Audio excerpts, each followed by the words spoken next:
special time of year, and I'm making a special dessert, the Yule Log. Let's get started.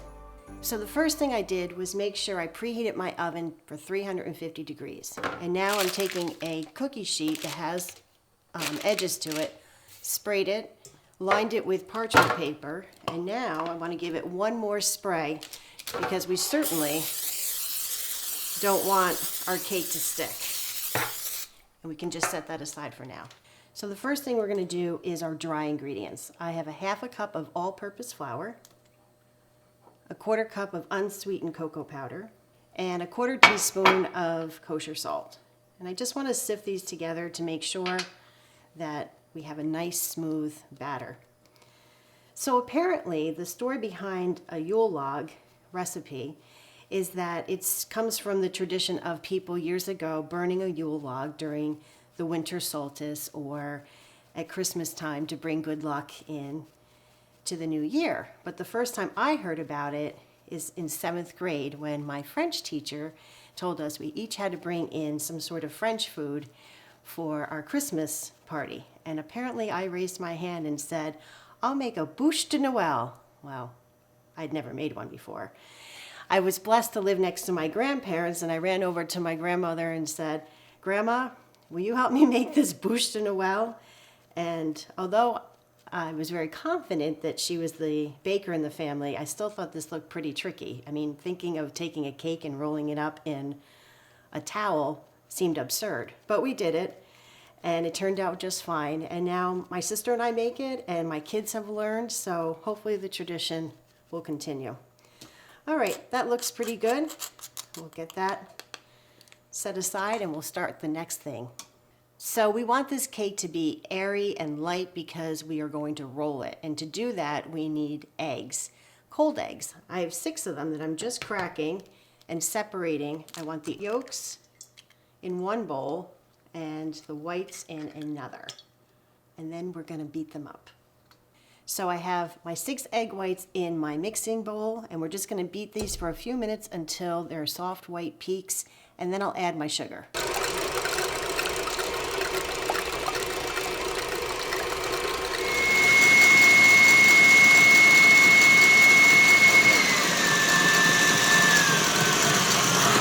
Okay, now I'm gonna put a quarter cup of sugar into my egg whites, nice and slowly, and we'll finish whipping this up. Okay, that looks about right. We'll set this aside and then we'll do our egg yolks. Now I'm going to start mixing my egg yolks and beat them until they start turning a pale yellow and are creamy.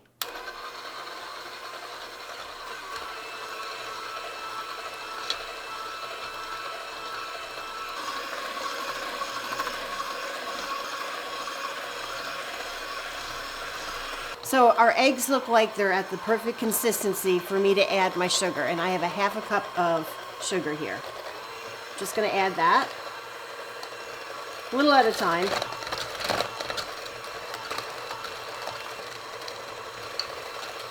Mix that together. And as you can see, our yolks have gotten to a nice pale yellow color. That's what you want to see. Great. So now let's add our dry ingredients.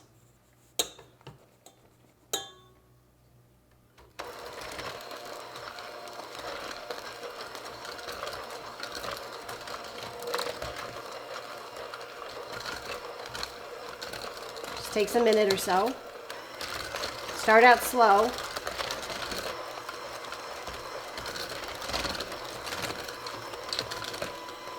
Just going to scrape down my sides. And as you can see, this is very dry and thick right now, but when we add our egg whites, it'll loosen up.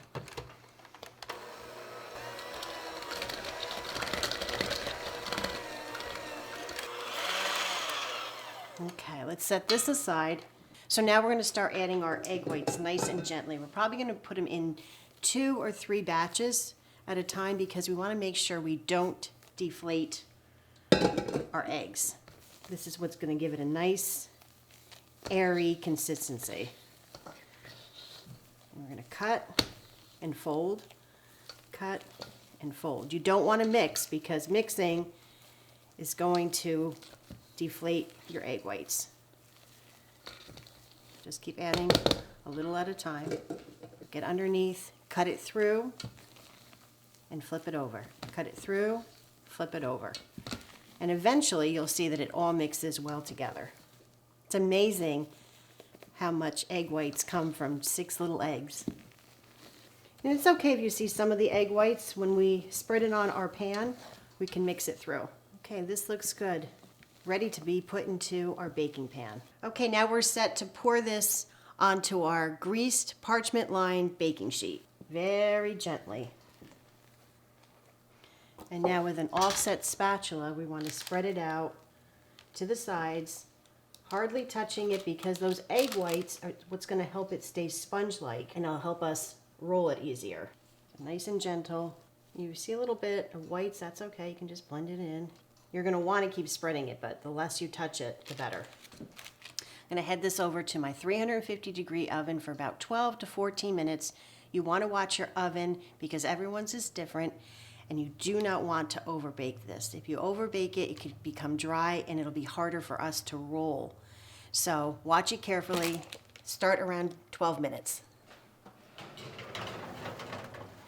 Okay, the cake looks done, and the way you can test it is just by touching it. If it bounces back, which it is, it means it's done.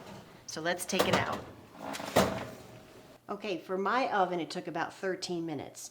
And what I want to do now is let it cool a little bit, not too long. What the key is I'm looking for, which it started to already do, for the cake to start peeling away from the sides.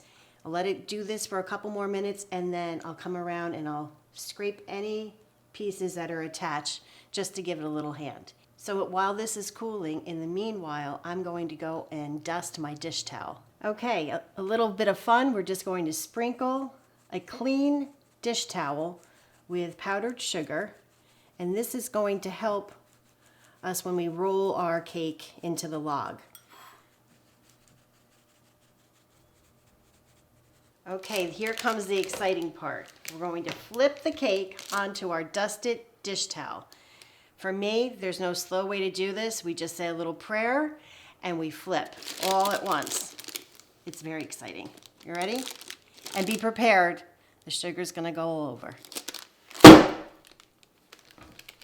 Let's see.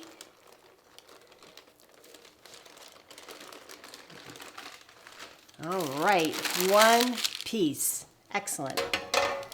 Now we just want to take our cake and make sure it's lined up. We're going to start at the end closest to us, nice and tight, and start rolling. And once you start, just keep going. Work it down the sides, just like that. And now we'll put it on our tray and we'll let this cool for maybe a half hour or an hour, and then we're going to put our filling in. So while my cake is cooling, I'm going to make the filling for this. And today I've been making a very simple, traditional Yule Log or Buche de Noel, and that means I'm making a whipped cream filling. But that's what's fun about recipes, you can mix it up. Add orange liqueur, maybe raspberry preserves. I like to do sometimes a chocolate mousse filling. But today, the basic whipped cream is going to be with 1.25 cups of heavy cream into my mixer. And I have 1/4 cup of powdered sugar. And 1.5 teaspoons of vanilla.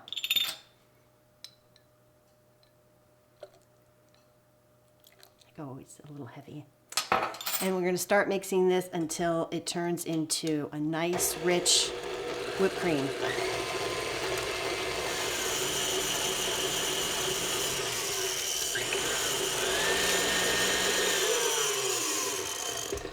Just want to scrape down the sides of my bowl and then mix it a couple more times, and then we'll put it in the fridge until we're ready to fill our cake.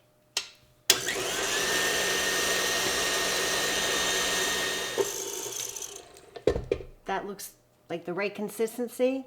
I'm going to put this into the fridge and let it chill until my cake is completely cool.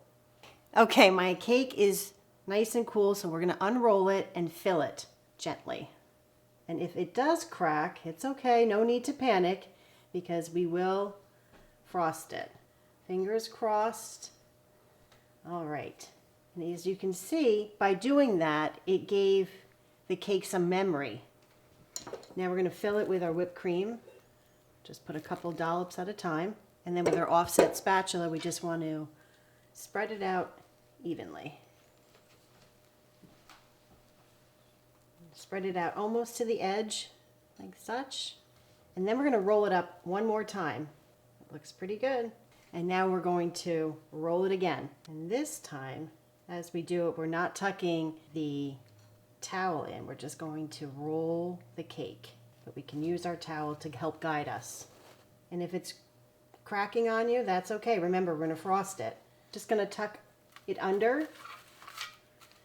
And now put it in the fridge for an hour or two so it gets nice and firm before I frost it. It's time to make our frosting, and I'm going classic with a chocolate buttercream, but a ganache, a whipped ganache would be excellent as well. Starting with 1 stick of room temperature butter. And to that, I'm adding 1.5 cups of powdered sugar. And I want to start creaming that together.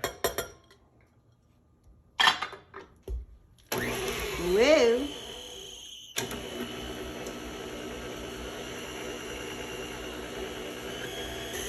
And to that, I'm going to add 5 tablespoons of unsweetened cocoa powder, really slow.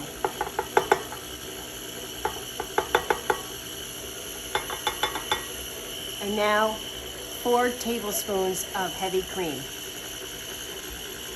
And you might need a little bit more. You want to just see what the consistency is.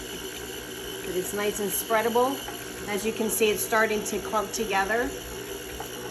Okay, I want to scrape down my bowl.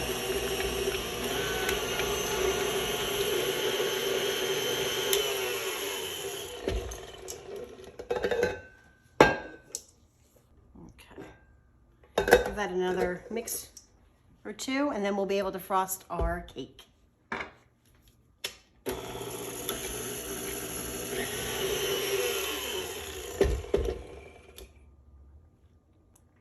Tasty.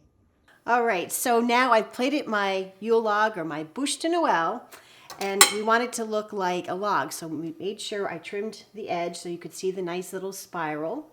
And I want to just cut a wedge here, and this is going to be a little branch coming off of my log. And then we're just going to swing it around and place it on my log. Scoot it a little bit and start to frost it. And this takes a few minutes. You can play around with it. Spread it all around. You can use the icing to adhere the other little piece. It's going to get on your fingers, and that's not a bad thing, is it? No. Okay.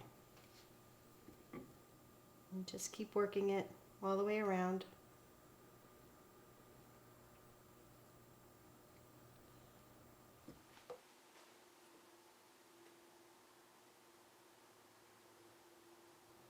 So I'm just finishing up with a few decorations. These sprigs of sugared rosemary that I made earlier. You can find that recipe on my website, At Home with Jen Adams. And we're just going to place them on here to give it a woodland look. I hope you'll give this classic holiday dessert a try. You'll be happy you did. Merry Christmas.